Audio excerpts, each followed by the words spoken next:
Go. Hello everyone! Welcome back to another semester of Mentor Mondays.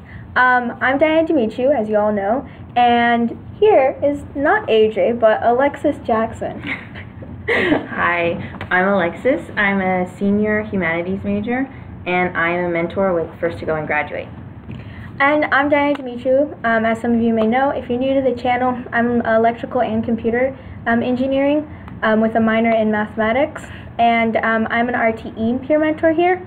And so a lot has changed this summer with our program, with our center. We're still located in Flan, building 30204. I always mess it up, but this time I got it right. You got it right. And so one of the huge changes is our name. We're no longer the Pivot office. We're still housed under the Pivot grant, but we are First Gen and Transfer Student Center, as our shirts say. We're still, two separate programs, First to Go and Graduate, Roadrunner Transition Experience, but we're going to be working a lot closer this semester together and moving forward. Yep. And so we want to remind everybody that they can still sign up for a mentor, whether they're transfer students or first-gen students.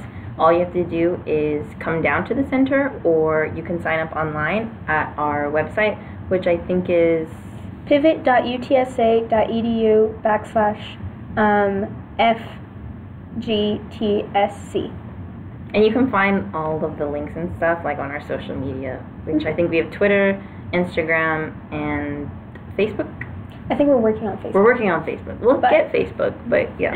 And all of our social media is down in the description below, so feel free to check us out. Our website is there too, and you can always, direct message us on social media and ask if you'd qualify. We serve first-gen students, transfer students, student veterans, non-traditional students, and readmitted students. So if you feel like you're one of these people, feel free to send us a message and we'll hook you up. Yeah. Real quick, do you want to talk a little bit about what first gen is? I feel like not a lot of people know exactly what that term means. Yeah, sure. So first gen, as we kind of define it, is the first in your immediate family to go to a four-year university and graduate with a degree. And so it basically means if your parents did not graduate from a four-year university, then you qualify. Even if your older brothers or cousins or something like that did, you still are technically first gen. Cool. And if you're already a mentee with the program, don't forget to meet with your mentor so you can get one of these shirts.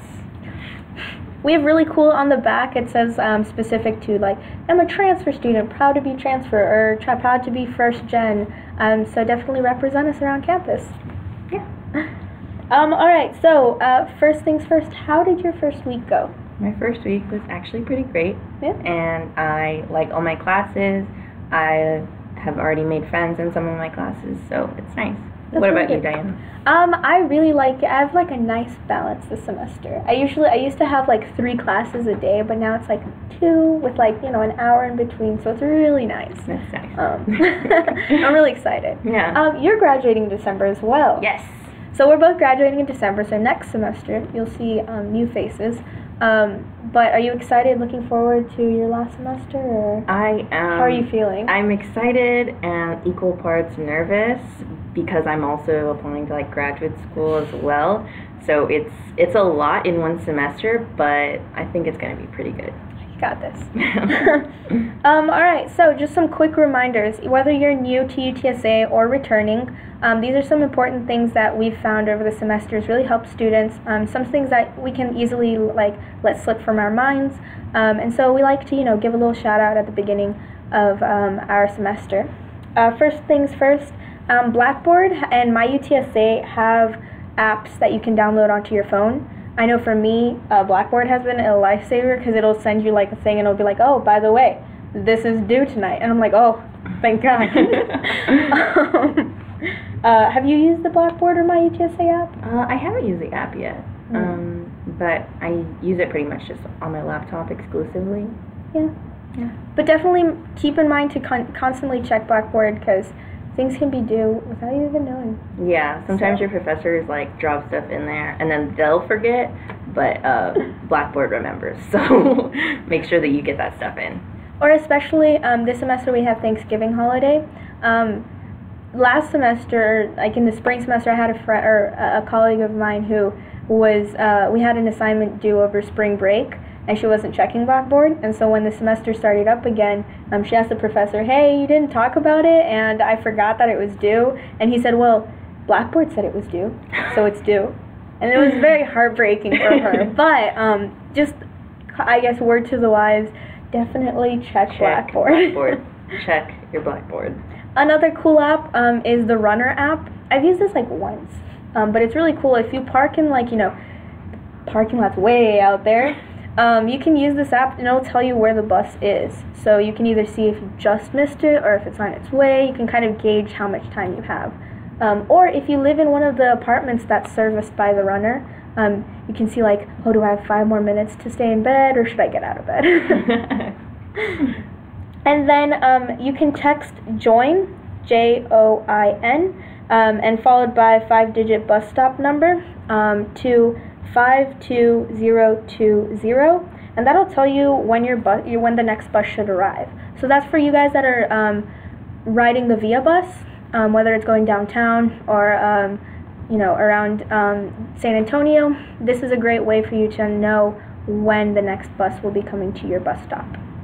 And you can buy bus passes at the Roadrunner Express as well. That's usually what I do. You can get a semester bus pass that pretty much lasts like throughout the whole semester, and you can just show them your ID and you can get on the bus. But I heard for that one, if you lose your student ID, you have to pay for it again? Yes, and it's $38. So you want to make sure that you hold on to that, because it's a sticker that they put on your ID, so you don't lose your ID and don't lose that sticker, or you're going to have to buy it again. But it is a discount compared to, buying a pass every time you get on, right? Exactly. Yeah. All right, so commuting problems, we all have faced it that first week. You come here and you're like, oh, 11:30, I can totally make it to my 12 o'clock class. Nope. So just be mindful that the parking lots near campus do get filled up pretty quickly, and for the parking lots outside of campus, buses tend to get filled up towards the earlier stops, so the later stops. I know this morning the bus got filled up on the second stop, and we had to actually turn people away at like the third and fourth stop. Wow. And it was sad. That is sad. So yeah, check online. They have schedules. Be mindful that schedules aren't set in stone, so buses may be running early or late. Always use the Runner app. So when you're on the shuttle, it's kind of important to sort of, realize that there's a lot of people on the shuttle, and you kind of can't really take up too much space, even though I know it's tempting to kind of just like lay out and relax right before class. But just make sure you're not taking up as more space than you actually need to take up. And if someone's like struggling or they need a seat, like it's okay to like stand up and like offer it to them, maybe maybe I don't know. And if you are standing, make sure to hold on. Buses can like kind of be a little bit finicky when they're stopping and starting. So you don't want to have that awkward like, oh my gosh, where you like fall into somebody. You don't want that. Just be careful. And for those of you who are riding the shuttles for the first time, be mindful they will not allow you on the bus if you have any of those like throwaway cups. Right. Have like a little canister like this one if you're going to have coffee, or drink it before you get on the bus. Because that's always sad when you have like a brand new drink and they're like, oh, throw it away. Or walk. And you're like, neither. Right. And then if you do have one of those canisters, make sure that the lid is closed. You don't want to have that awkward like spilling on somebody else. Right, exactly. That's another part of like being conscious of the people around you. Don't spill anything on them. Construction out by the BSE is still happening, so be mindful of that. That parking lot has shrunk a lot. And so, again, be mindful when you come for parking and stuff like that. Yeah. I always err on the side of caution and come like an hour before my class. Yeah, that's what most people do, just to make sure that they get their actual spot. Or because if not, you're going to be like driving around the parking lots trying to find a space, and then end up missing the shuttle because you were driving around trying to find a parking lot. So, yeah.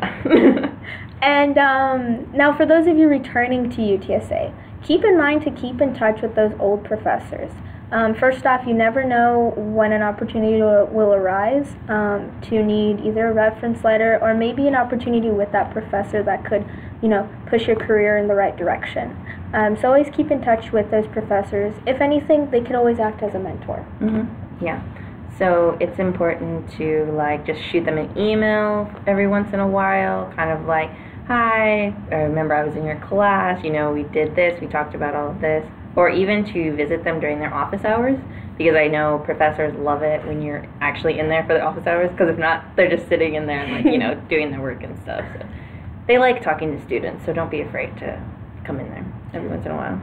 Definitely. And for those of you that are new to UTSA, start building those relationships with those professors. First impressions are always important, but so are second, third, fourth, and keeping that impression up. Yeah. So start making that and start thinking about it maybe you're a freshman or a sophomore and you're like, I don't need a letter of reference until, 2 years from now. But it's always good to get a letter of reference from someone who has known you 2 years or a year or so. So start making those connections and remember to stay in touch with them. Definitely. Oh yeah. Okay, so we have a few important dates and stuff that you need to remember for just advising purposes. If you want to drop a class or maybe add a course to your schedule. Well, first of all, you need to make sure that you're talking to your advisor about that, especially if you're getting close to graduation. You want to make sure you get all your credits in all the right places. So today, you can get an 80% refund. If you drop all of your classes. So if you're dropping all of your classes, you still get 80% of your tax or your tuition back. If you drop one class, you still get 100% on that one class. Okay. Tomorrow, challenge by examination request. So there are certain classes where you can get credit for the class by taking the final or by taking an exam that the professor deems as, worthy of testing whether you know the material for that class. The deadline for requesting that is tomorrow. If you don't do it by then, you won't be able to challenge the class. And August 29th is the last day to add or drop a class on ASAP, and that's when your waiting list ends for classes. I think that's Thursday, the 29th, yeah. So make sure you do that if you're going to do that. And if you're on a wait list by that time, if you haven't gotten in the class, you'll be dropped from the wait list, and you probably won't get into the class. Yeah. And then September 6th is Census Day by 5 p.m., so keep that in mind. These are just really important dates in the event something happens and you need to drop a couple of classes or one or two. So definitely use this time, this first week or first 2 weeks to kind of judge, am I taking on too much or do I need to maybe lessen my load? Right, yeah, definitely. You want to do that before the actual midterms and things start, because then you're in way too deep. And speaking of being able to manage your load, let's talk about time management. Those are perfect. Thank you. I worked on that. I see, yeah. All right, so tip number 1 that we have, something that I found really interesting when I was looking up time management and tips, was somebody had mentioned goal setting as a tip for time management. And at first I was like, how does that make any sense? But it does make a ton of sense, because if you start with that end goal in mind, you can start making all those little goals and little steps, and you start to understand where do you have to go now to be in that job 5 years from now. And so it helps you prioritize things. So maybe if you want to be a doctor, you're not going to prioritize, that art class. You'll prioritize taking all of the pre-med stuff and, starting to prep for your MCAT, stuff like that. And so when you're time management, or when you're dealing with time management, you want to prioritize the important things, and then, leave the rest for, filler and gap. Yeah. And it doesn't have to be, super big goals, you want to be a doctor in, however many years, but it could also be, I want to have this research paper done before the due date, on time, because that can really help you when you're actually, writing it out. I know for me, I write a lot of papers for my major, so it's important to plan those out and set a goal for when you want that to be done. Yeah, and you can do goals about I want this much of my draft done by next week, stuff like that. So it was really interesting. I think it's cool. Yeah, that's a really good tip. Mm-hmm. That's a good, and some people don't think about that when they're trying to write down all their lesson plans. So just make sure you take a moment and like, okay, what do I want to get from this? Like, what do I want to get from this in the end? And so some good questions to ask yourself are stuff like, what is your ultimate goal? Whether it is that research paper you're turning in, or maybe like, what is your ultimate goal with graduating college? Or maybe graduating with a certain GPA. Mm-hmm. What kind of person do you want to be? What do you want to achieve in each area of your life? Where do you want to go? And what do you want to learn? That's another really important question to ask yourself here at UTSA. What do you want to learn? What do you want to get out of these next 4 years, or how many years you're going to be here at UTSA? Whether it's learning about social skills, join clubs. If it's learning about like technical skills, join all sorts of programs or take the classes that are, in those technical skills. Yeah. And so a key point for this is time management is about making time serve you and your needs. So definitely keep that in mind. Yeah, perfect. So tip number 2 is prioritization. You want to make sure that you have your priorities in check before you start like getting super busy to where you can't even think about that kind of stuff, because it'll really help you like keep yourself in order, and it's going to make sure that you avoid all that stress of trying to figure out what the heck you're going to do next. So a good way to do this is to make a list of the things that you want to do like for the day. Like, I know sometimes I do like to-do lists, especially on the weekends, to make sure that I'm ready for the week as it kind of hits me. I like it. I know that like a great way to prioritize is by prioritizing by deadline. So like what's due tomorrow is number 1 priority, while what's due like next week is number 2 or 3 or whatever. And I have trouble with this because I tend to like what's due in 3 weeks, and I really enjoy it, and I start doing that, and then I'm like, wait a minute, this is due tonight. So definitely it's a skill that's learned through practice. Yeah. And so what things like that are due like in weeks from now, it's the same with like things that maybe aren't as important as, the thing you have to write or something that you have to submit. Like, say maybe you need to, I don't know, join this club that you want to be in. Like, yeah, that's important, but maybe not as important as like turning in this thing that's due tomorrow. Yeah. So maybe don't wait on that. Wait on the sign up thing, or maybe wait to go see that movie that you wanted to see. Like, no. But going hand in hand with prioritization is tip number 3, set deadlines and make note of hard deadlines. So like we had mentioned already before, set deadlines for yourself, like, check-in points. I want to reach this many papers. Let's say you have like a 10-page paper due at the end of the semester.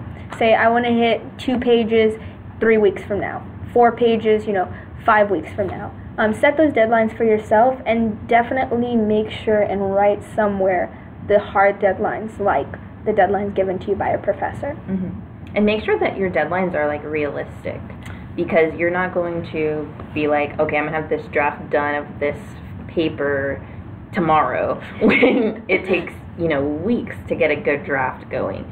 And like, so maybe you want to say like, okay, by the end of this week I'm gonna have the outline done, and then 2 weeks from now I'll have the rough draft done, and then 2 weeks after that the final paper done, because you want to think about not only this deadline, but all your other deadlines as well. So you don't want to pile them on top of each other. Like, I'm going to finish this all on Sunday. Like, it doesn't work like that, trust me.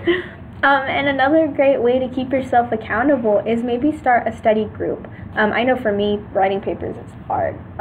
So what I tend to do, if I'm in a class with like 2 or 3 friends, we'll get together in a group and we'll be like, okay, we're going to have our draft due in 2 weeks. And then we help each other on the draft. But not only that, but we keep in touch, and we're like, oh, how far along in the draft are you? Oh, have you finished the draft? And I feel bad when I say like, oh, I haven't done anything. So it kind of pushes me. Yeah, it pushes you to like, oh yeah, I've got these many pages done. Like, just so everyone thinks you're on the same level, right? You want to be like on the same level. So that's another great way to keep those deadlines in mind. Yeah. Okay. So and you want to kind of challenge yourself when it comes to like deadline stuff. Don't kind of be too soft on yourself. Don't be like, okay, I'm going to give myself 3 weeks to do this outline. Like, no. Give yourself like a week to do it, and kind of push yourself to reach those deadlines, because you're going to have real deadlines. Like, when you have a job, like, and you have deadlines, you can't just push it back. You have to, like, do it then and there. So make sure that you're actually, like, disciplining yourself when it comes to deadlines and stuff. And I definitely think it's something that's kind of like a learned thing. Yeah. I could not tell you how long it takes me to write a 10-page paper, because I've done it like once in my life. But probably if you've done it over and over again, you'll be able to get a little bit like a better grasp at it. And you'll have a better idea of like what it actually takes to write a paper. Mm-hmm. Like, you can't just jump into it. Or like, maybe you're not an English major, or like you don't write papers. Maybe it's studying for a test. I know by now I already have like this class, I don't really understand it, so it's going to take me a little bit longer. Maybe I need to put more like 4 or 5 hours into it, rather than, another class that I'm going to just put like 2-3 hours.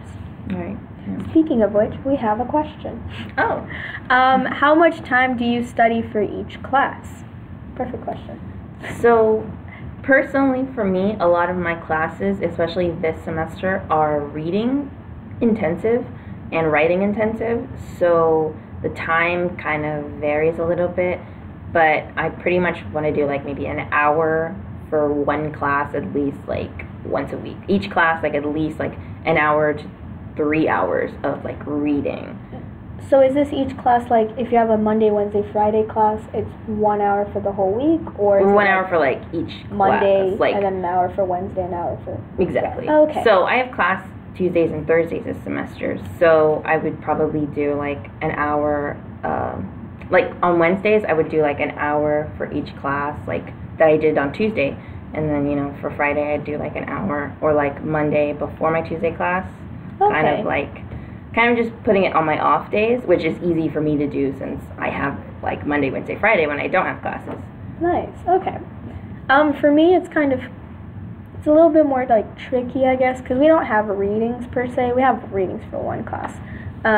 But what I tend to do is I'll spend like 30 minutes to an hour after each class, like at the end of the day, and just rewriting my notes. Because a lot of my professors either give us like handouts or they post their notes online. So I'll write the notes out and kind of like highlight and make notes to myself. But then when a test comes, that's when I do like 5 hours for a test or something like that. But it really depends on the class.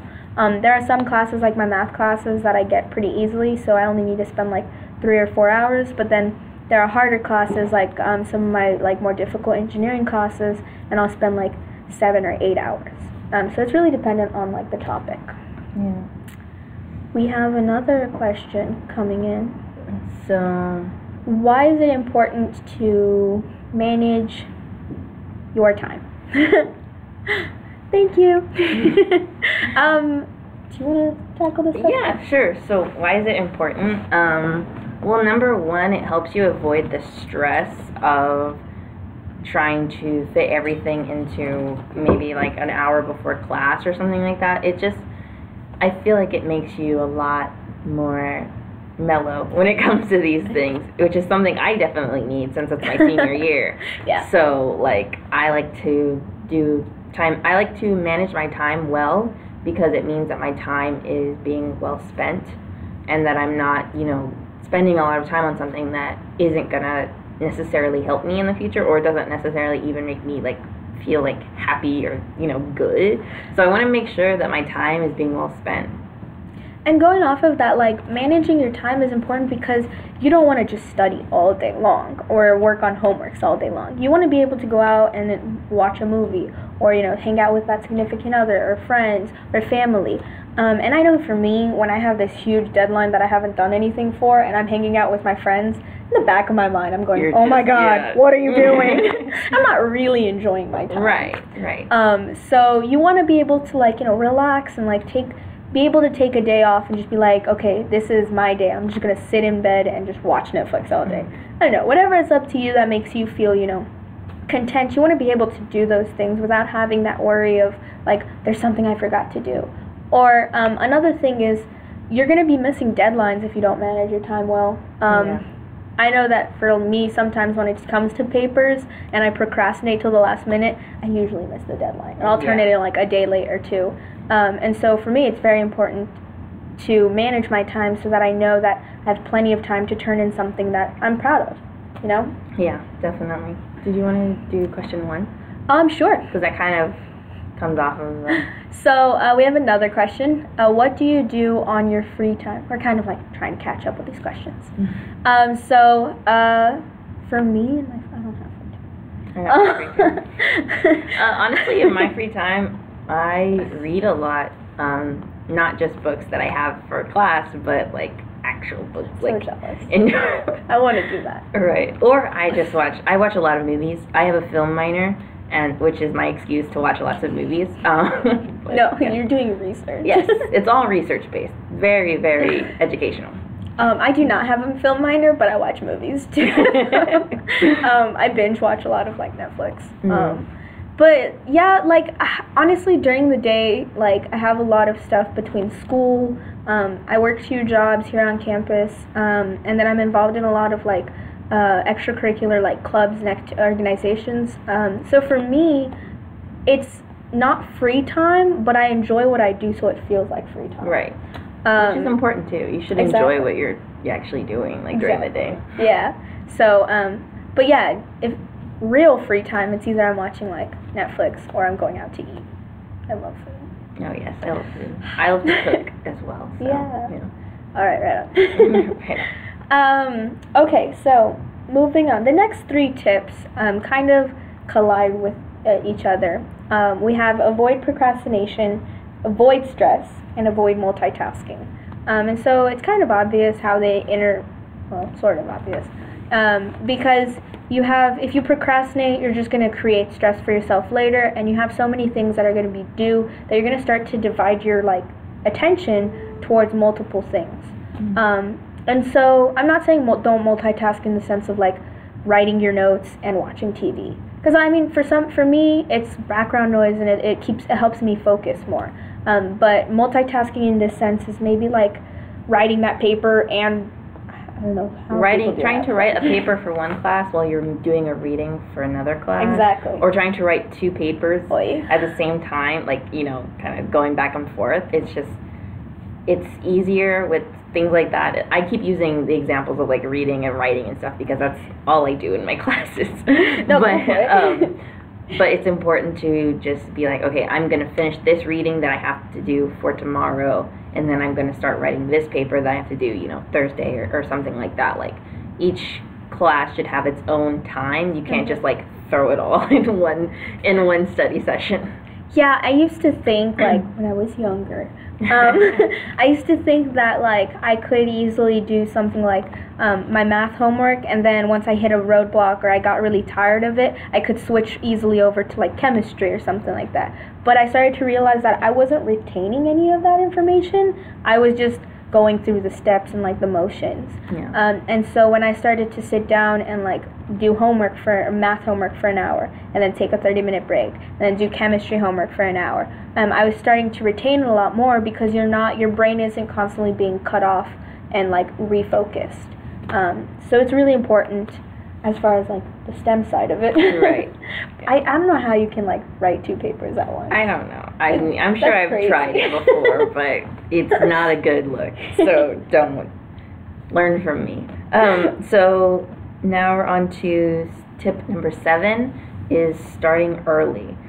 This could be like starting your day early, which I like to do. I like to have at least like an hour to 2 hours before I have to go to class or before I have to go to work, where I can be at home and like, have breakfast or like just sort of figure out my day, what I'm going to be doing for the day, and like not be in a rush to like run to class or something like that. And starting early always helps avoid procrastination. And so for me, like, starting early helps me get those, like, initial ideas out, and then, maybe later on I'll stumble across a better idea. Because some people always say, like, I have no ideas. That's not true. You have some ideas. You have some ideas. They might not be good ideas, but they're ideas, and then you can go work off of that. You can work off your bad ideas to make them good ideas. Or you never know, sometimes a bad idea can turn into a good idea. Exactly. So then our next tip number 8. Very important. Take regular breaks. I think like we have an attention span of like 45 minutes, like real attention span. I believe that. So, but nowadays it's like 30, I'm sure. But like make sure that you're giving yourself some of that, like some break time. I know my head starts to hurt if I like 3 hours of studying, because realistically you'll start to doze off. And so if you're just reading, if you catch yourself, reading the same paragraph over and over and over again, you're still not retaining. You don't know what it's talking about. You still can't like remember what it says after you stop looking at it. Then you need to like get up and walk away. Take a break from everything. No, I'm just kidding. But this being said, that doesn't mean like take a break and go watch 8 episodes of The Office. Right. Don't do that. Take a realistic break. Maybe go grab some food, call your mom. I don't know. That might be like a really long break. That's like an hour. But never mind. just text her.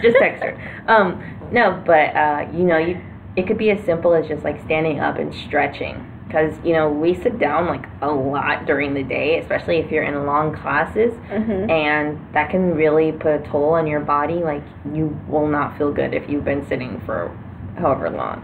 So just stand up, do some stretches. If you're not like in public, you can like touch your toes or whatever, and like really stretch out. Just do that all the time. Whatever. I believe that. In the hallway. But yeah, it's always important to take those little breaks.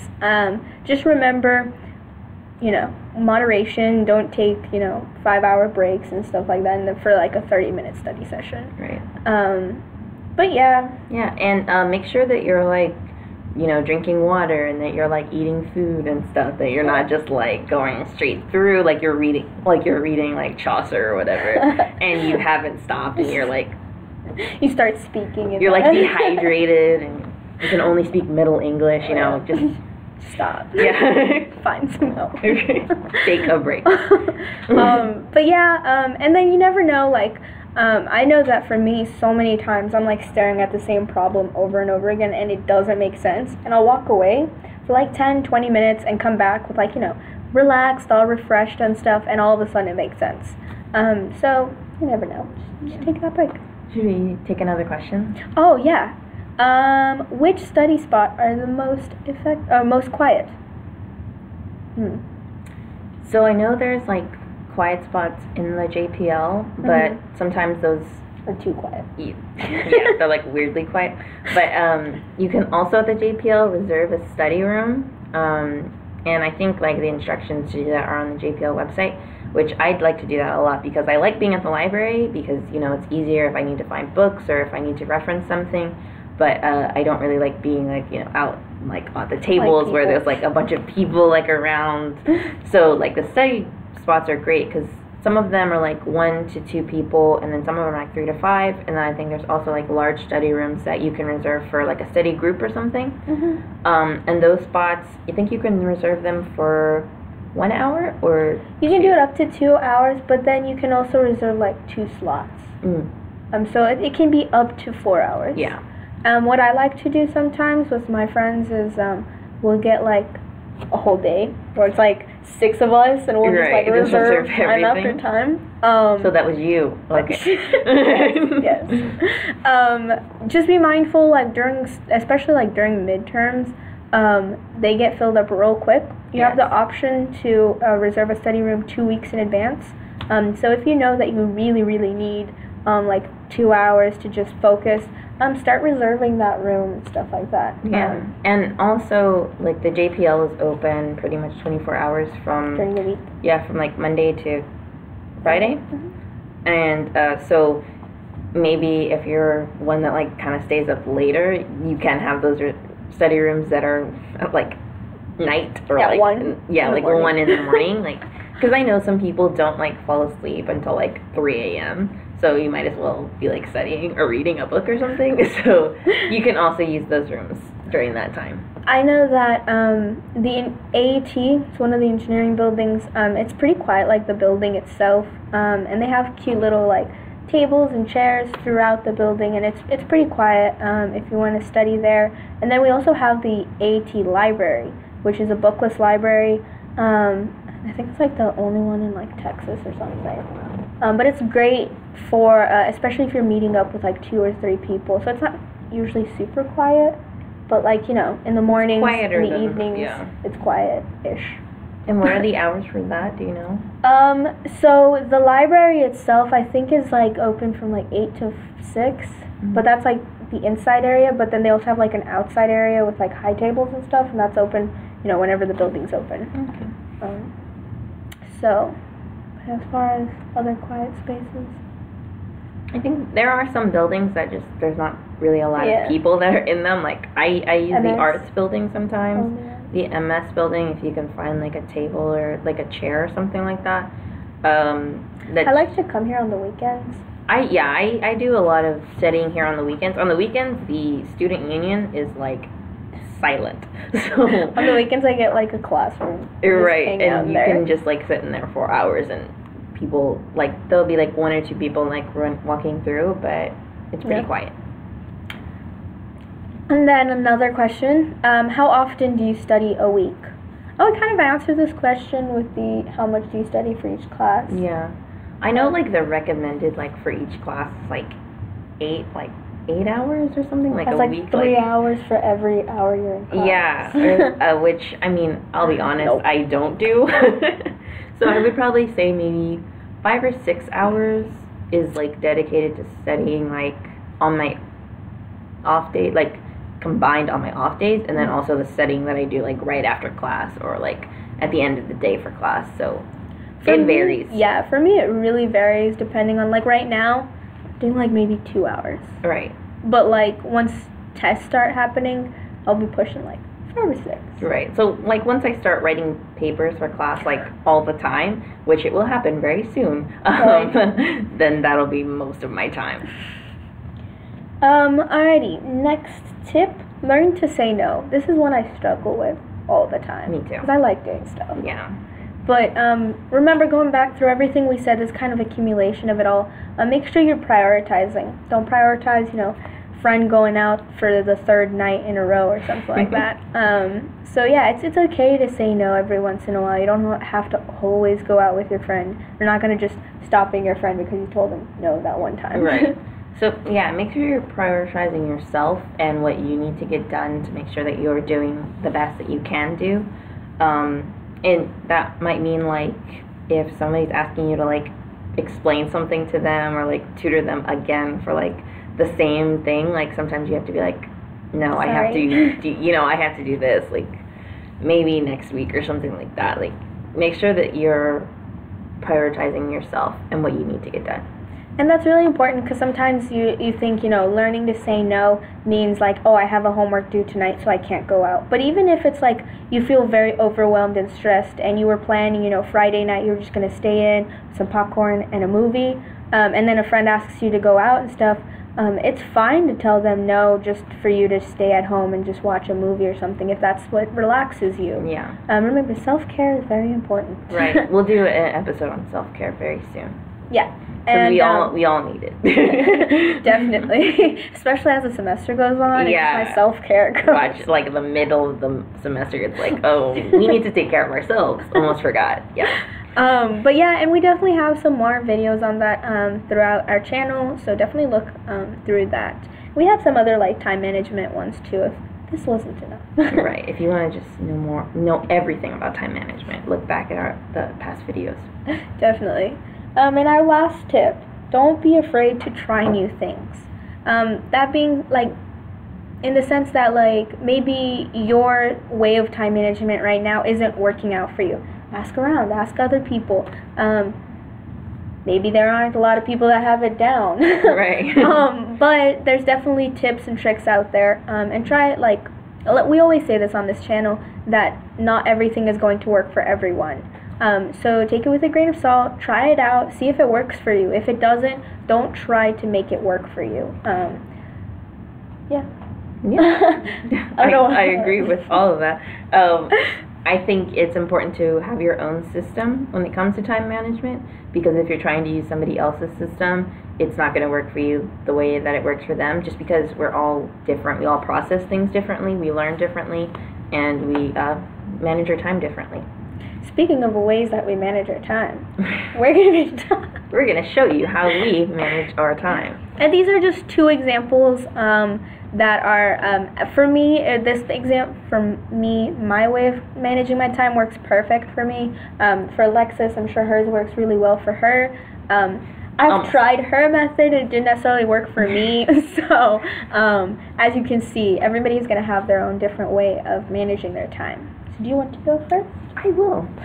So, I brought my planner that I got. It's beautiful. It's so cute, right? I love it. Anyways, so this is actually a monthly planner. And I'm just going to show you one. I'll show you what it looks like with all my things like marked down. I don't know if you can see that. But this is like, I have my classes, I have training, and can you... Wait, don't put all my, so this is like August, and then this will be September. I'm actually taking my GRE in September, so I, have to study for that. So that's going to be what this is filled up with. Thank you. And so what I like to do, because I like the monthly version, because I like to see my agenda in the bigger picture. Like if I'm doing something one day, or I'm reading something one day and I have to write something for it the next day, I like to make sure that I know all of that and I can see all of that when I open up my planner in the morning or anytime I have extra time. And I like to just put all my important dates, dates I know aren't going to move, like Grad Fest in October, and when I have to submit my graduation applications, that's in pen because I have to do that day. But all my classes and some of my deadlines for those classes, I have those in pencil, just in case. Sometimes your professors will change the date for something because they're not even prepared for it. So make sure you take note of that. And I also put, I have a little notes section right here in my planner. I don't even know if you can see that. But you can just, to write down things that need to get done in this month. Not necessarily by a certain date, but they need to be done by the end of the month. So if I have to buy a new book, or if I have to finish a application or something that's due at the end of the month, anything like that, I put that in the side notes. And then I also have notes in the back. I just really stuff that just needs to get done before I I'm done with this planner. Right, before the planner is finished, this stuff needs to be done. But I also like to use Google Calendar. And I think all you need to get Google Calendar is have a Gmail, which most people do. Or it's free to get. Yeah, and it's free to get one, so I can kind of show you on my phone how I have it set.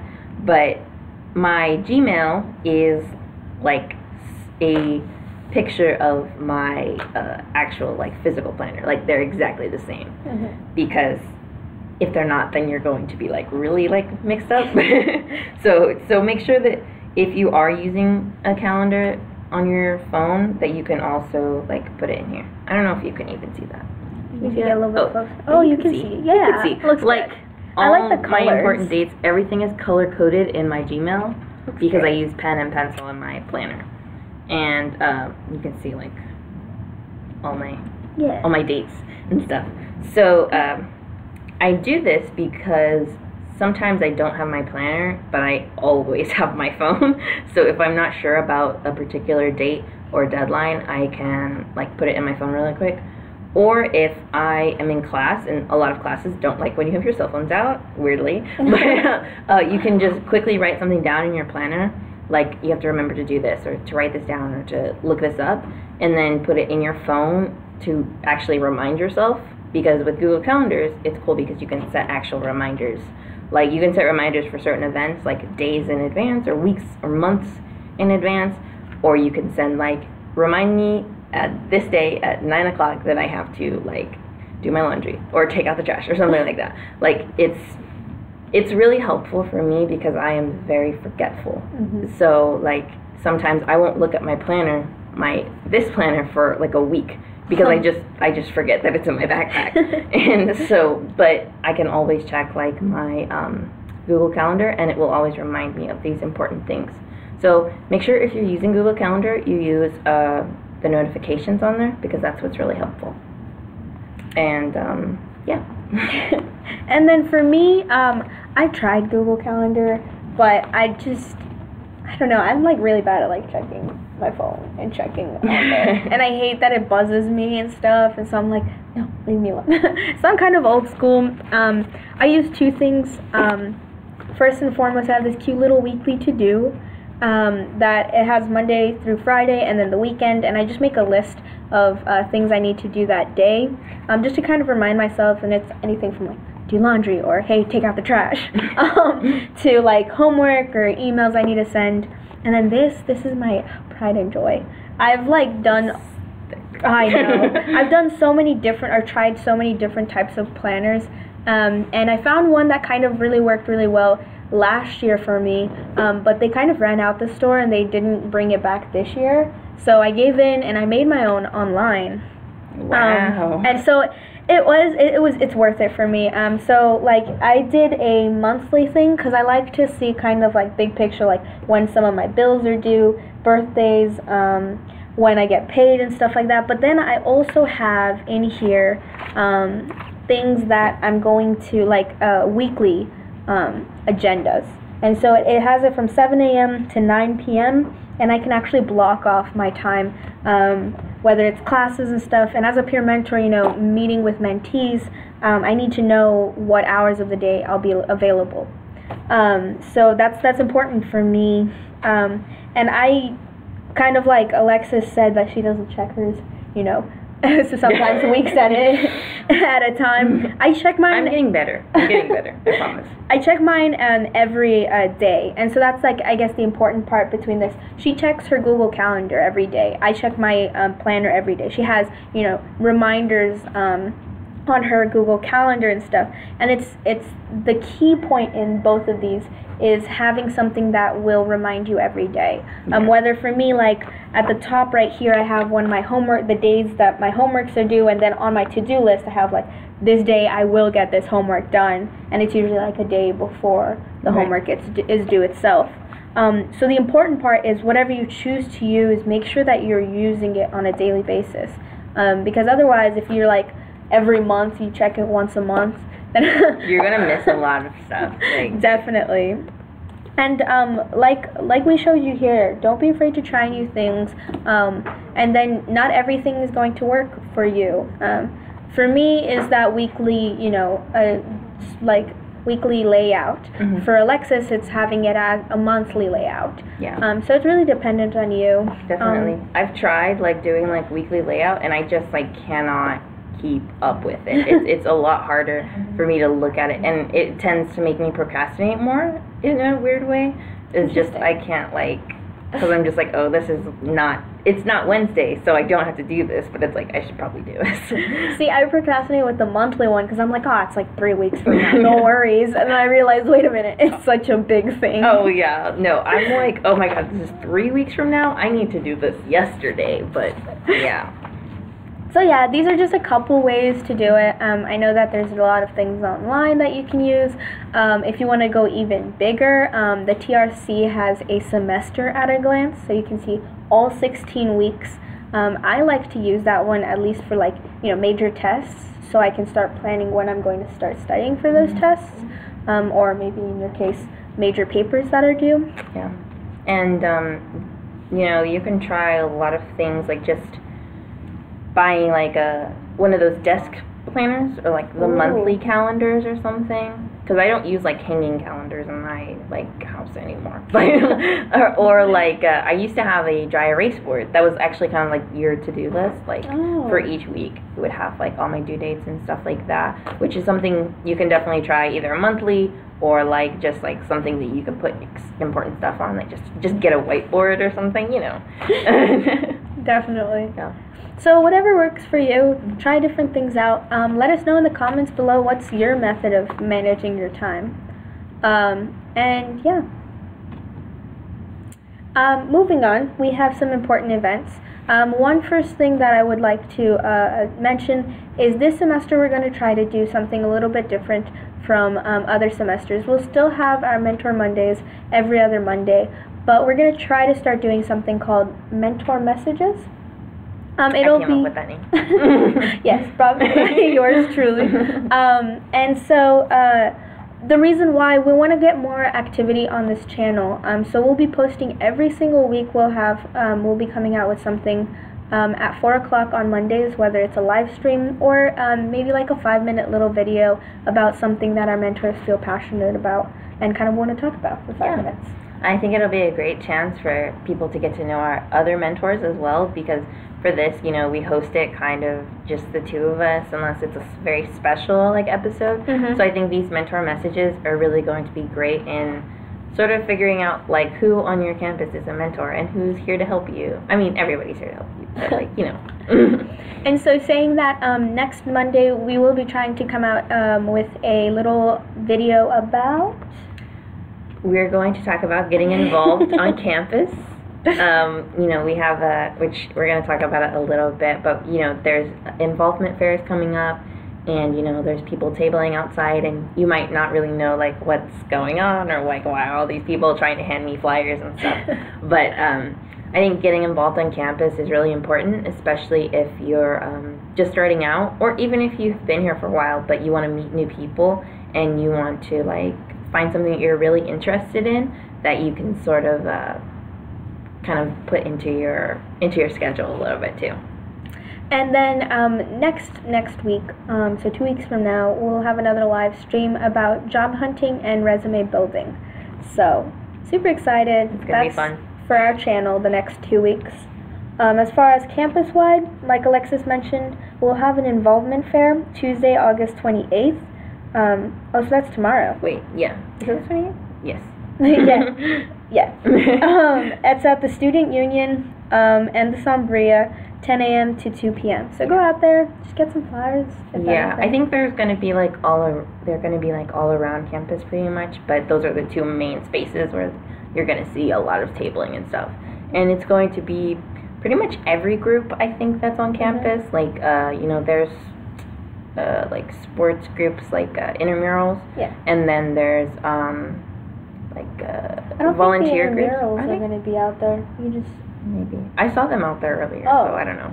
Maybe. And then just special interest groups and volunteer groups, things like that. I just said that. Whatever. Then we have UTSA Survival Kits, Wednesday, August 29th from 11 a.m. to 1 p.m. That's actually in the Student Union window lounge. Oh, neat.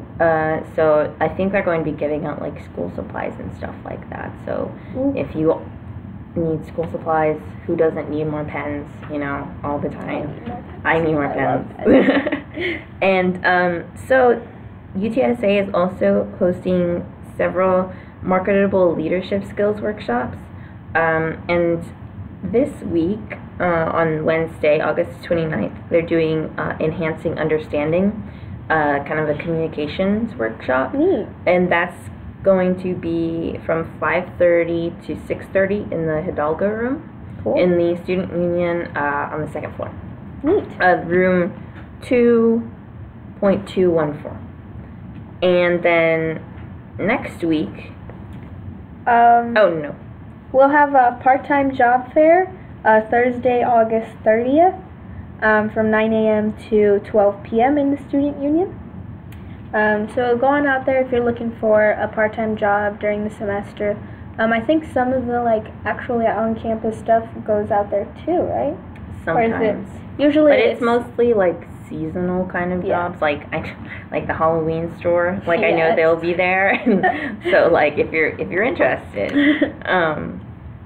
And then South Texas Blood and Tissue Drive, today through Thursday, from 11 a.m. to 4 p.m. by the Jimenez Garage. And it's not a van. Yeah, it's like a bus, a donation bus.